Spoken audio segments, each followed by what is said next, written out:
The Baloch Liberation Army, BLA, a pro-independence organization, has released a 27-minute video message from its leader, Bashir Zeb Baloch, on its media channel, Hakkal.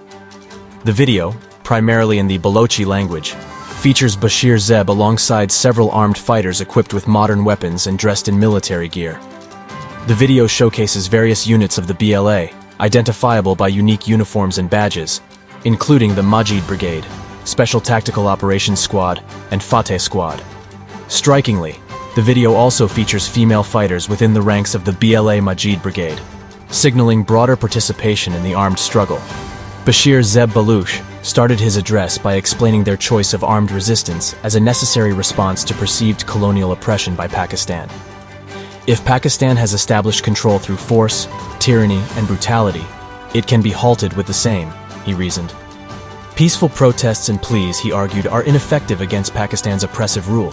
Drawing on the admission of powerlessness by Pakistani parliament members, Baloch argued, "The enemy is proving our ideology true by their actions, that violence can only be ended with violence." He reasoned that the same force used by Pakistan to assert control could also be used to resist and counter their authority. He portrayed the ongoing struggle as a necessary defensive position against the force and tyranny of Pakistan, and not an act of desire. Baloch went on to argue that the countries today admired for their civility and democratic values achieved their status through extreme periods of war and armed struggle. Baloch stressed the need to escalate their armed struggle to such extremes to make their voices heard.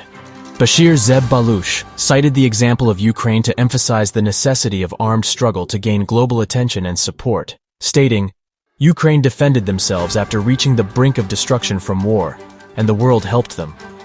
Baloch commented on the perceived ineffectiveness of their suffering in gaining international attention.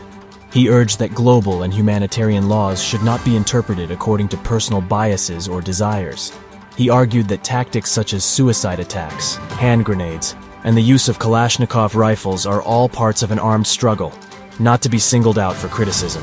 He justified this stance by stating that these means have been utilized globally in various conflicts. The BLA leader stressed that while they hate war, they acknowledge that peace often emerges from it. He claimed readiness for negotiations, but only if it involves discussing Balochistan's freedom. To bring the conflict to the negotiating table, he suggested an intensification of the armed struggle, a war effective enough to command attention.